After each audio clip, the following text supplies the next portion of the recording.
Hello, everyone, and welcome to another episode of ZenChats. I'm here with Ben Nolan from Crypto Voxels, or if you're watching the video, Ben Boobs, as he's decided to call his choose his nickname for this recording. Yeah, welcome, Ben. I want to get into a lot of your background and everything, but just how are you? I'm good. I'm really good. I'm on holiday in Australia at the moment. I took a week off, didn't do anything on the computer, just went to the beach and kind of hung out with family, and that was really nice. And then started programming early this week, and have just been doing not my real job, just like some Ruby on Rails stuff, which is kind of how I relax. And hardcore programmers might know that on holiday you do program because you do stuff that's not your main job, and it's quite nice. So that's been really cool. And we hired a Tesla Model X while we're over here, so that's been really fun. And it's only smashed me in the face with those magic doors twice. That sounds awesome. Did you say Ruby on the Rails? Yeah, Ruby on Rails. It's kind of like a web framework. It's been around since like 2005 or something, 2004. It's really old school now, and no one really uses it because the thing is, it's actually I still really enjoy it. It's really fun. It's kind of like doing PHP or something old school like that. Yeah, I've just been doing a little bit of that, and that's what YoFoc is, and that's just been it's been really fun. It's been like a nice refresh to do programming that's not an insanely complex 5-year-old or 3-year-old JavaScript project. Yeah. So, like, I mean, just looking at your Twitter, you say you're the CEO of Crypto Voxels, which I think most people will know of and know you from, myself included. But also, is it YoFolks, Yeah, and YoFoc. Project Yeah. Eiffel? Yeah. What's YoFolk and what's Project Eiffel? Before we, So 80% of my time, I did a little video about it yesterday because people were getting a bit confused, is on Crypto Voxels, and there's about 25 people that work there.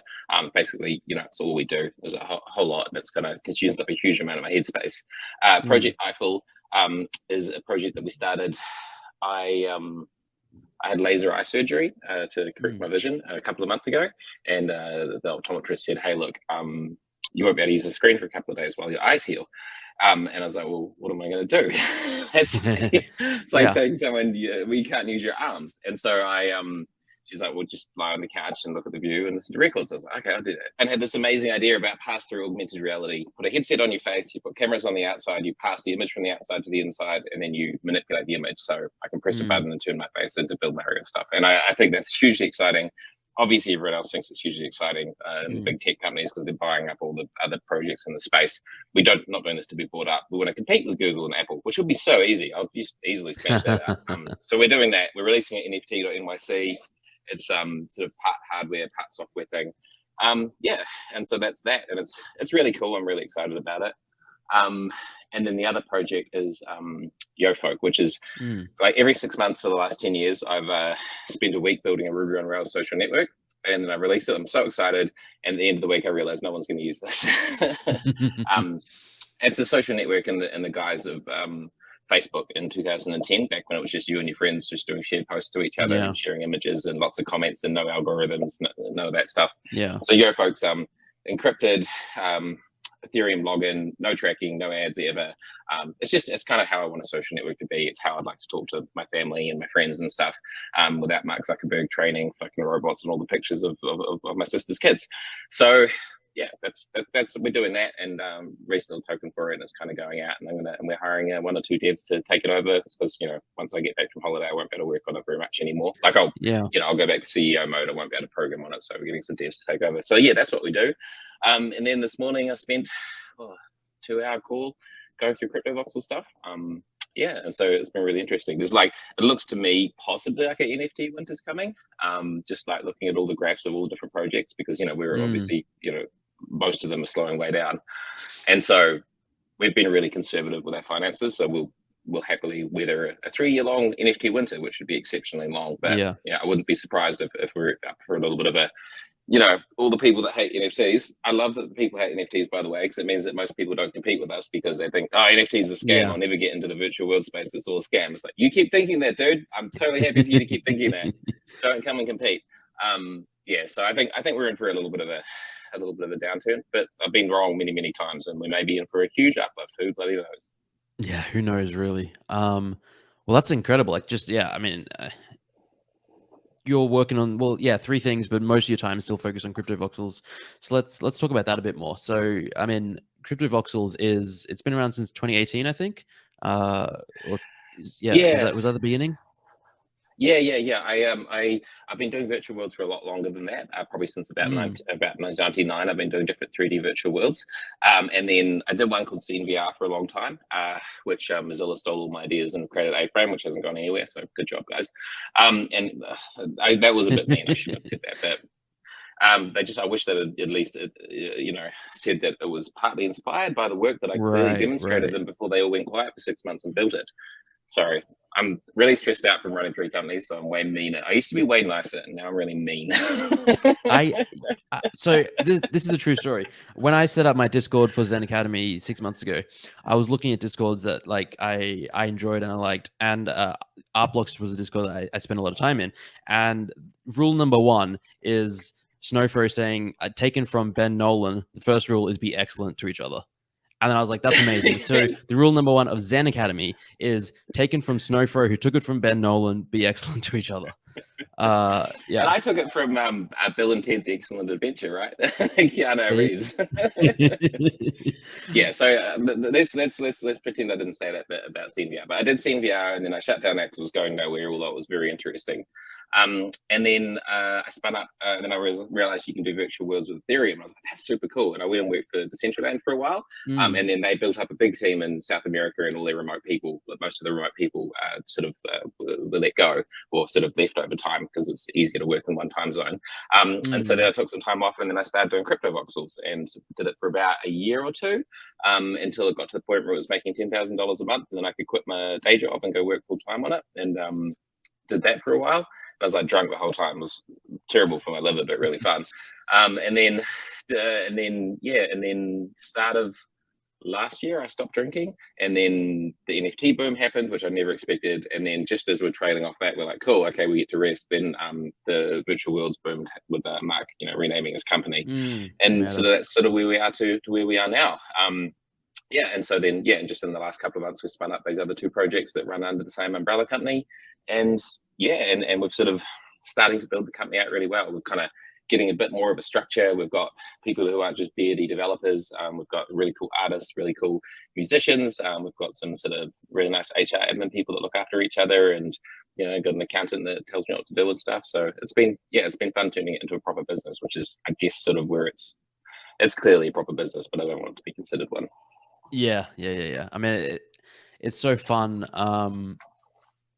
Like, again, most people starting out in Web3 and NFTs is like, let's have fun, let's build cool shit, let's do fun things. And then it's like, at a certain point, well, all right, you got to deal with lawyers and accountants, and that's the unfun part of it, but it has to happen. Right? All the lawyers and accountants I have are awesome. It's interesting, like all of my advisors, students from the company, HR, accountants, lawyers, are all women, which is really, really cool. So that's I've been really enjoying all the people that we work with. When I spun up YoFolk, I wanted some advice on tokenomics, and we talked to these really, really expensive lawyers last year about doing that with Crypto Voxels, which we're not going to do right now. And so when I wanted to spin up YoFolk, I could go through all that stuff that they'd sent through, because he sent through this big discussion of how tokenomics works and how you can do it, in a way that is applicable to New Zealand law and stuff. And I never read it, obviously. Sorry, Jeremy. But I read it the other day.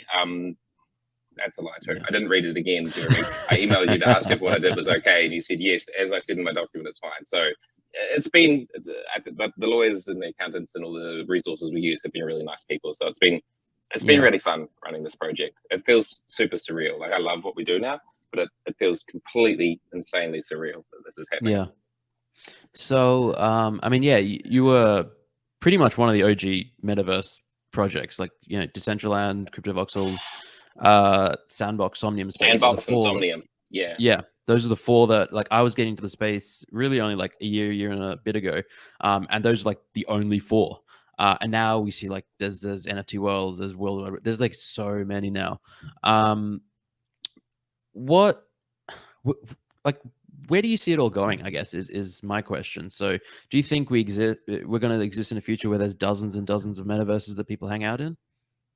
I really hope so. I really hope that Mm. the interoperability that NFTs bring means that you can go to crypto voxels, which is all made out of squares like the ceiling, which is perfect for building a city. Like, you can build a dense city out of Minecraft blocks and go to stuff. But if I Mm. want to go to a world that looks like your background with all the purple crazy cartoons and stuff, you'll never be able to do that in the crypto voxels engine. I don't think that we ever Mm. intend to become a generalized metaverse that can look like everything. Yeah. But I would love to go to the ZenAcademy metaverse. But I would like that when we open the portal from your crypto voxels parcel, Mm. the portal opens up. I can see straight into your world. All my friends walk through with me. We all appear with the exact same avatars, the same hats. The voice chat keeps going. We're all in the Yeah. same layout coordination. We have a really fun time exploring your crazy stuff, which might just be a single scene. Maybe it's just something you did in Unity and put on the internet, and Mm. then reopen the portal and we buy some of your NFTs and we go back through the portal to my crypto voxels world. Walk across down to where my house is in the center of the world, because I'm the original OG. No, I've got a Mm. little house in the middle of nowhere, but I'll go there and then stick your NFTs on my wall. Like, that's how I see it should work. That would be a fantastic way for it to work. If Mark Zuckerberg succeeds and makes everyone spend 8 hours a day inside Facebook Horizon, then we Yeah, where really they're fucked charging up. 47.5%. Jesus, that was. I I need think to not be angry maybe. about Mark Zuckerberg. I'm sure he's a really cool guy in person, but what their company's doing, I don't really agree with. Yeah, no, I think that announcement was just so tone deaf. Like, people were talking about how What was it? open 47.5% transaction fees on their marketplace, which Roblox is the same. Like, I really want to smash Roblox, which sounds silly yeah. from a guy. It sounds silly from me, but Roblox takes basically 90% of these 12-year-olds earnings, because you just can't get them out of Roblox. And so, Yeah. hey guys, Roblox guys, that's really dumb, and you shouldn't do that. I'm sure you will, because you're Yeah. making so much money, and why would you get rid of that? But I'm coming for you. Be terrified. Yeah, I think they're making it easy for Web3 space to say, if you're competing against that when they're taking such a huge percentage, and then all of a sudden there's Web3 where you have full ownership, and then maybe there's a marketplace that takes 2%, and even that, people are saying 2.5% is high. So yeah. Well, the thing with Web3 that's really confusing is that everyone from the outside thinks that we're scam merchants, scamming old Mm. ladies from buying NFTs, and there are shitloads of scam merchants. There's heaps of cricket players in New Zealand who are washed up. No offense, washed up cricket players selling NFTs, and they don't give a shit about this technology. They're just doing it to make money because Yeah. some fucking asshole came and did the slick sales source and said, "I'll give you 10 grand if you put your name behind this." Yeah.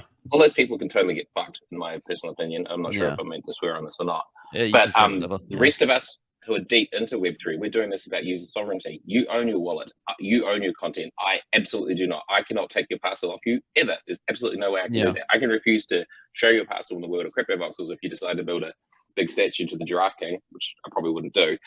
But I can never take the parcel off you. It's yours. And that's just a fundamental thing that people don't understand about NFTs and Web3.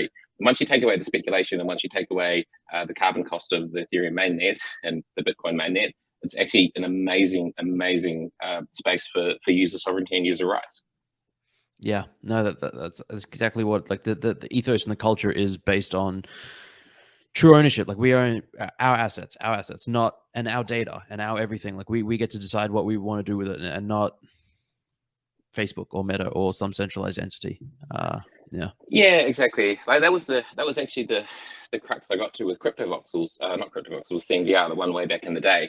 Is I built a little gallery in this big open white plane, and I walked to the edge of it. It was like this code that automatically imported a Reddit gallery into like a little 3D space, and you'd walk around with people, and you get to the edge, and I'd look at it, and I could be like a farmer standing at the edge of his land, and being like, oh, I could build something out there, and I was like, oh, I should build the next thing. And so I wrote this little prototype where you had like one scene next to another scene, you could walk from one to another.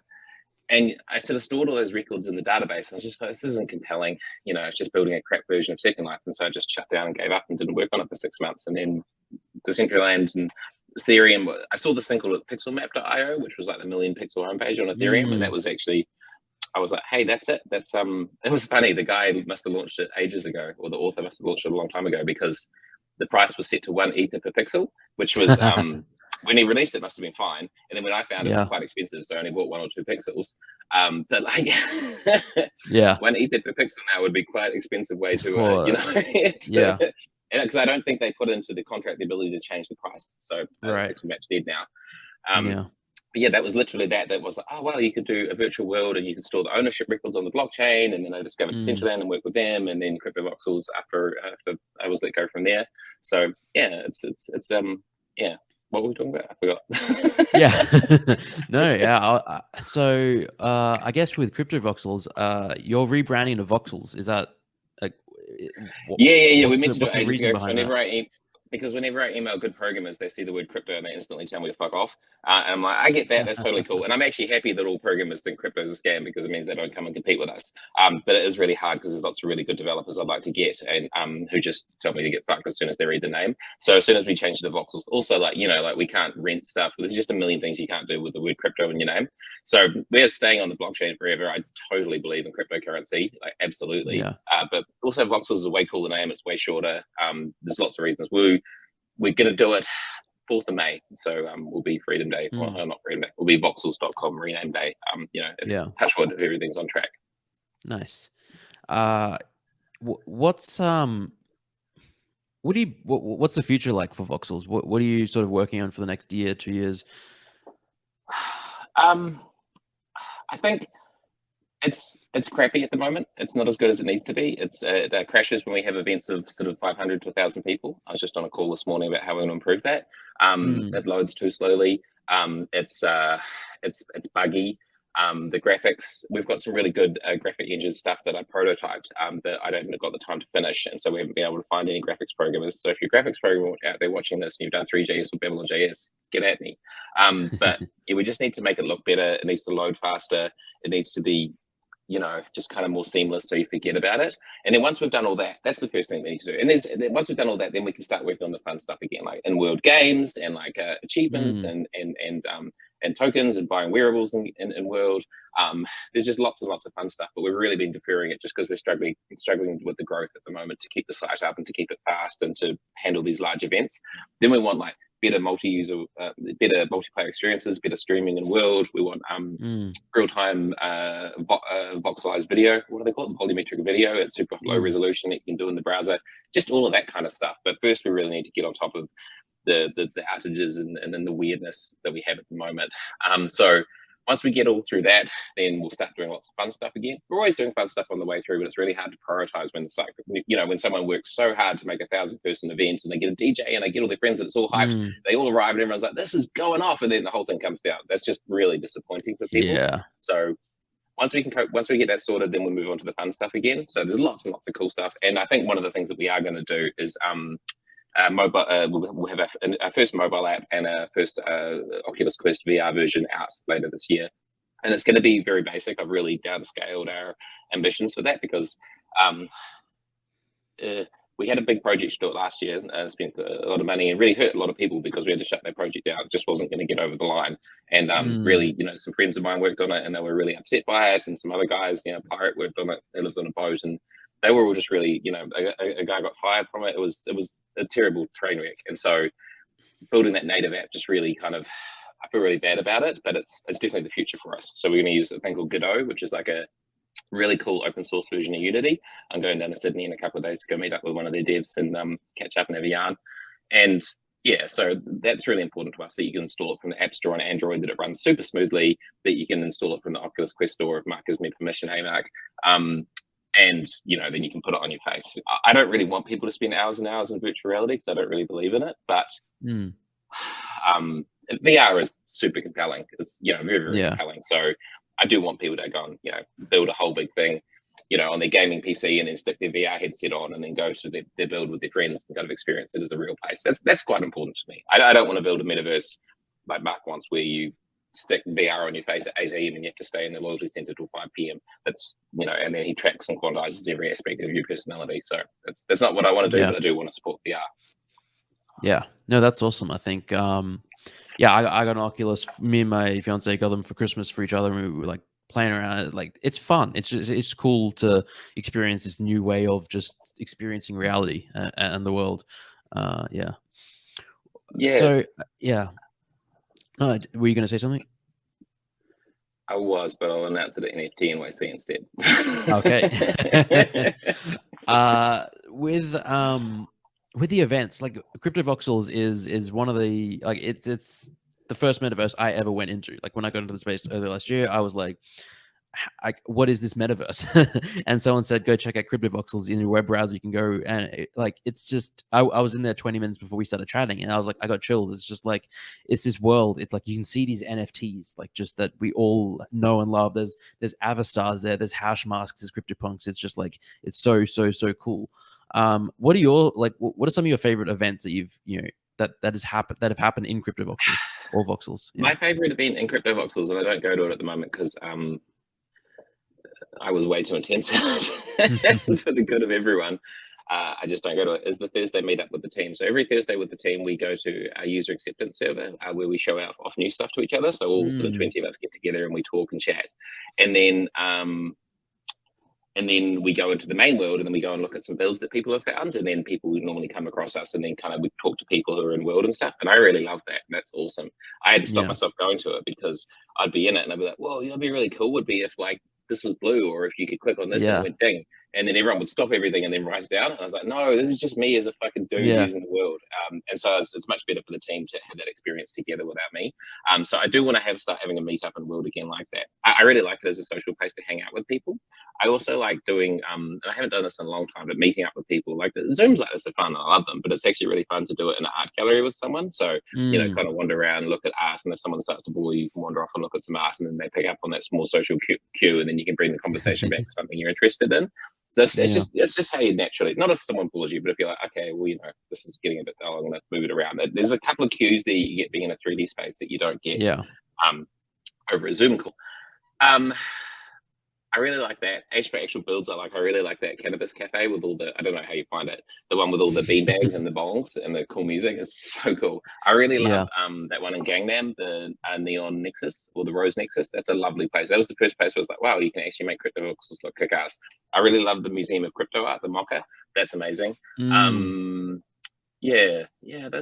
the, this just, and after that, there's just, a long tail of, hundreds and hundreds of parcels that I really love and have been really impressed by. That would be my short list. Yeah, I mean that's a great short list. How many users do you get like actively on a daily or weekly basis? We don't measure it because of the GDPR and because I don't want to track people, so I don't actually know. We do about 1 terabyte of data every day or two through the CDN, which is something that we do measure, which means a lot of people are exploring a lot of the world. Either that or we've got some terrible bug somewhere.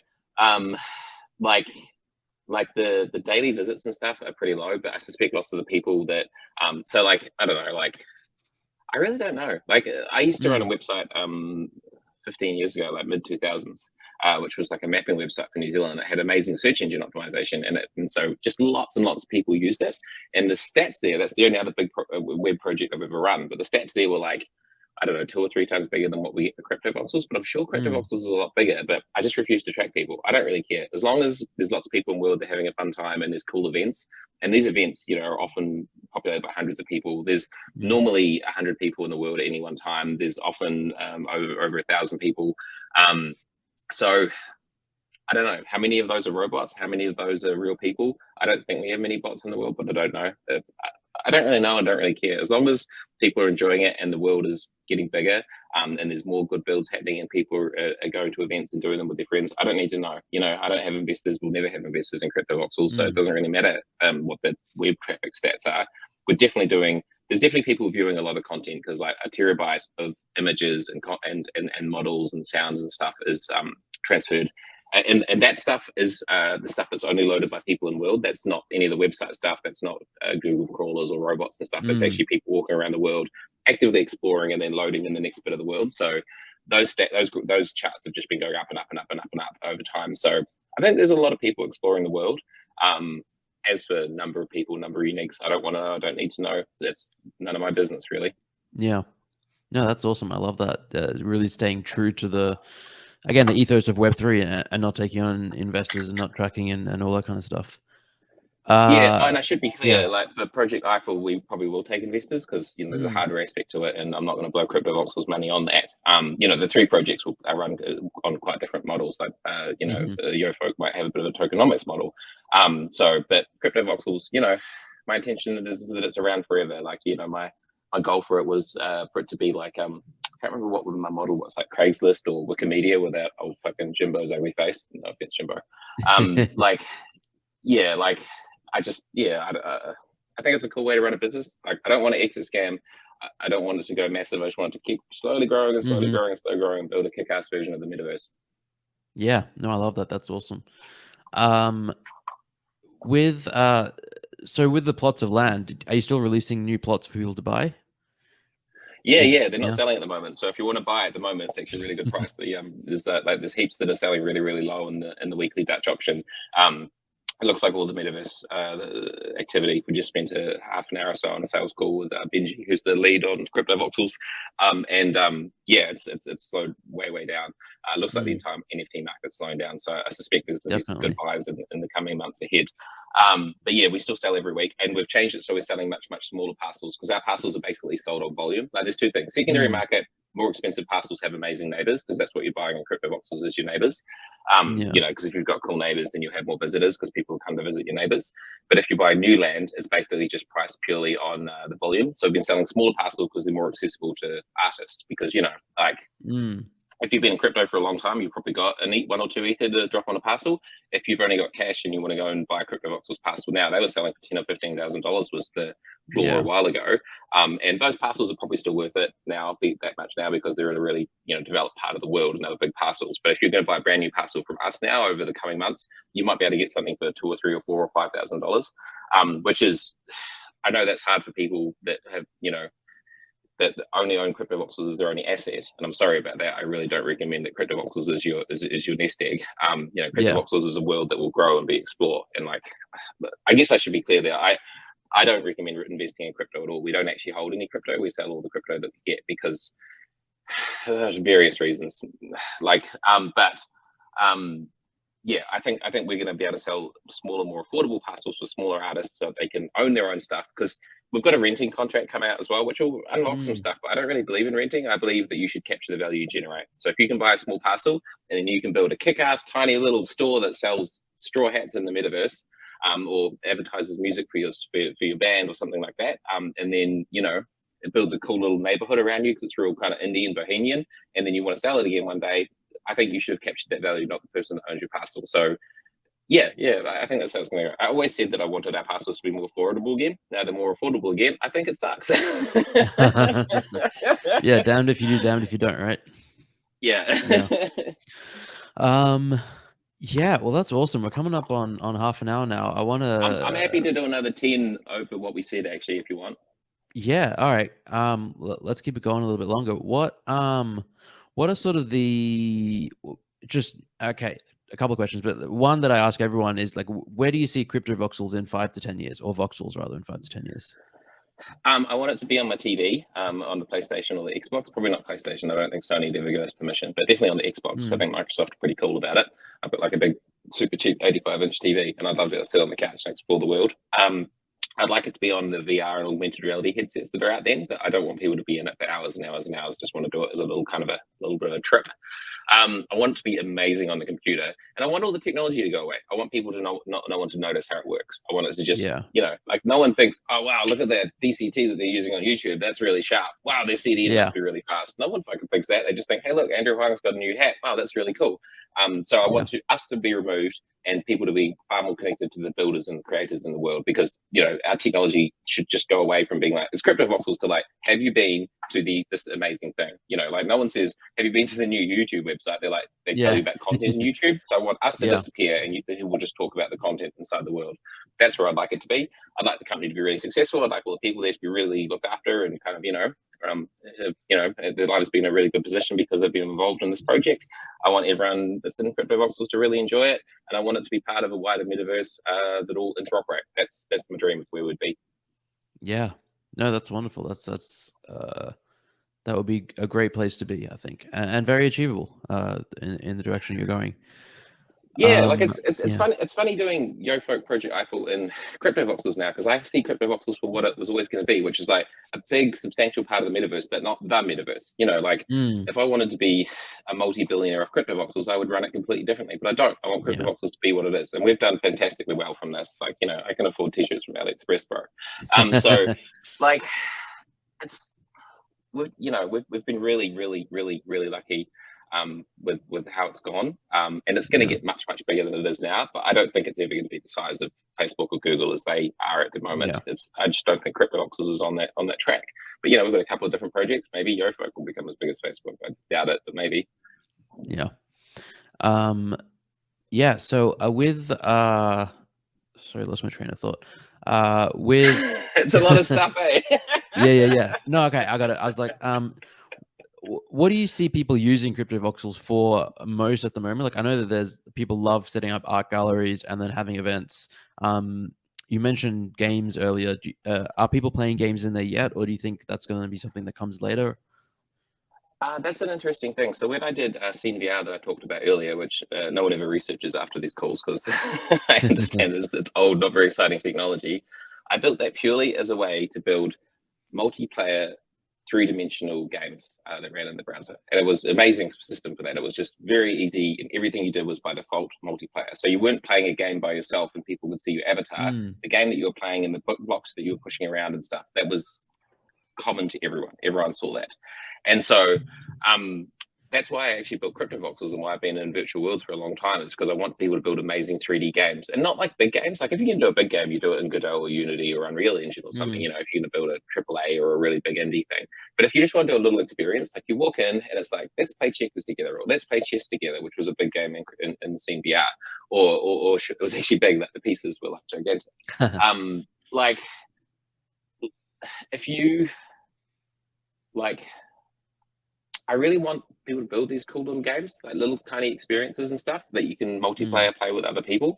And you can do it in CryptoVoxels, all the technology is there, but it sucks like 99% suck. It's just terrible. And so I've got a project with a couple of guys in the team at the moment who just to make that way better. Because I want artists to be able to build cool little games in world. I think it's really fun. Like I think a walking simulator where you just go and look at content eventually gets it overuses the part of your brain. It's like that thing where you go to the Louvre and which I have to say, I do all the time. I went there like 20 years ago. But after about 2 hours, you're like, that's just too much art. This is amazing, but I have to leave and just go and sit on the grass, or I don't know, do something different. So with CryptoVoxels, you do the mocker, you do this, you do that, and then you want to go somewhere, and then I want you to play a little pixel art 8x8 game on a screen, or I want you to be able to I don't know, play like some super lo-fi ghetto first-person shooter in it, or stuff like that. So I think games will be really big. They're really hard to do at the moment.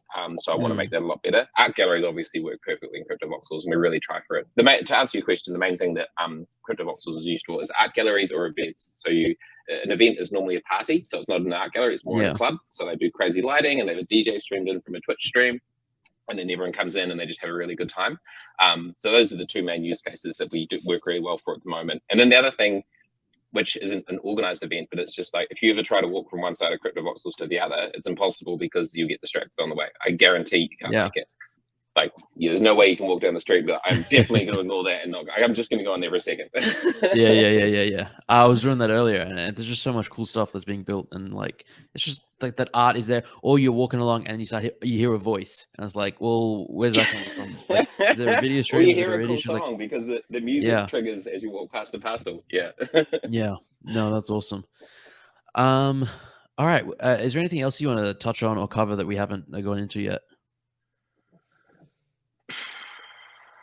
I guess just mental health and burnout and stuff. Like, it's like, I'm really aware of that myself. Like, I go at a fucking million miles an hour on this stuff and kind of really ride that wave. And it's funny working out how to do that with a larger company, because I've got other people who are on the same wavelength as me at the company who just fucking will just eat this up. And then there's people who are really normal. And so, I think it's just with everyone, it's just to pace yourself and not to overcommit to stuff, because the Web3 is so exciting. And it's, I imagine for people that are trying to come into the space, it's hugely overwhelming. If you just try to go to OpenSea, like, how on earth would you know what's a good collection? Obviously a CryptoVoxels parcel or a Decentraland parcel or a CryptoPunk are good to buy, but they're extremely expensive. Like, how would you choose a small artist? And so I think it's about establishing connections with people and stuff.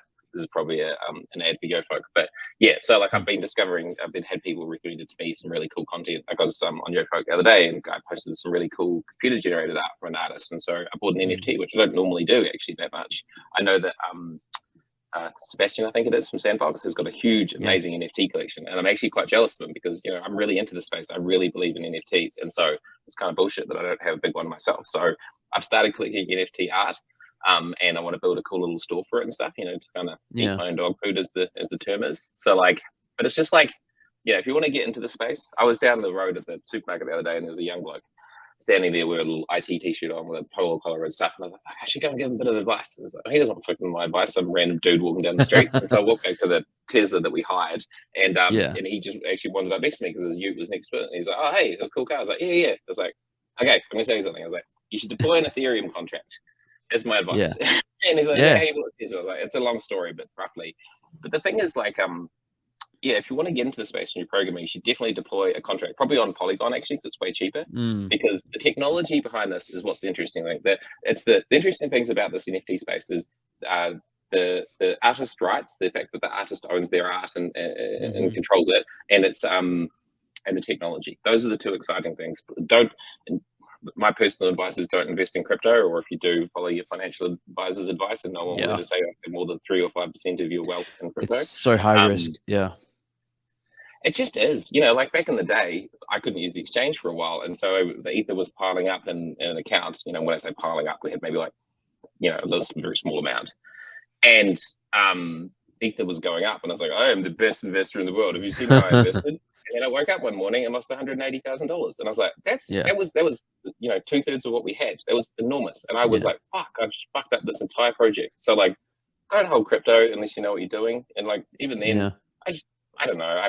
I don't like the speculation side. I know that's hard. I know people say, hey, you was just about speculation, but it's not. If I was trying to speculate this, I would have run it completely differently. Anyway, so there we go. That was my PSA for people wanting to get into the crypto space. Don't burn yourself out. Believe in creators and deploy contracts on the EVM, the Ethereum virtual machine. Yeah, I love it. I think there's so much here, there's so much substance, so much tech, so much innovation, but it's all often lost with the hype, the FOMO, the speculation, the mania, which, for better or worse, a lot of people are attracted by the get rich quick idea, but people are going to get burnt and wrecked. Sadly. I think it's purely for the worst. That's a large part of why I have been so reticent. I think that's the right word. Might be totally the wrong word. Reticulated. I haven't wanted to do a token for crypto voxels because all of the people at work say, oh yeah, my sister's brother-in-law, who's probably his brother-in-law now, I think about it. Anyway, my sister's brother-in-law heard about your thing and they want to buy some of your token. And so they'll go and buy some. So I told my brother-in-law to invest in DigitalOcean, which was a great idea at the time. But he sat on it for 6 months and then bought it at the top, and now it's collapsed. And so I've lost him $400. I don't want to build a token so someone on the street is angry because they bought crypto voxels, because like the economics around, so I just invest in ETFs. Okay, that's what I do. Whoa, so crazy. but the economics around share prices are crazy, and everyone knows they can get burnt. Cryptocurrency is 2 orders of magnitude worse than that. So don't invest your life savings in it. That's a terrible, terrible idea. Also, you might get fished. Also, MetaMask might have a 0-day vulnerability. It's not a good idea. But the technology in the space and building art is amazing. And I'm not saying people shouldn't hold crypto. Obviously, there's a really good argument that you should. And if you're in the space, you should hold some. But I don't know anything about that, so I don't. Sorry, I feel like I've preached way too much and talked too much on this call. No, that was amazing. Well, thank you so much. This was really wonderful. Any final thoughts before we wrap it up? No, thanks so much for having me. That was really cool. That was really fun. It was really great to be on your call.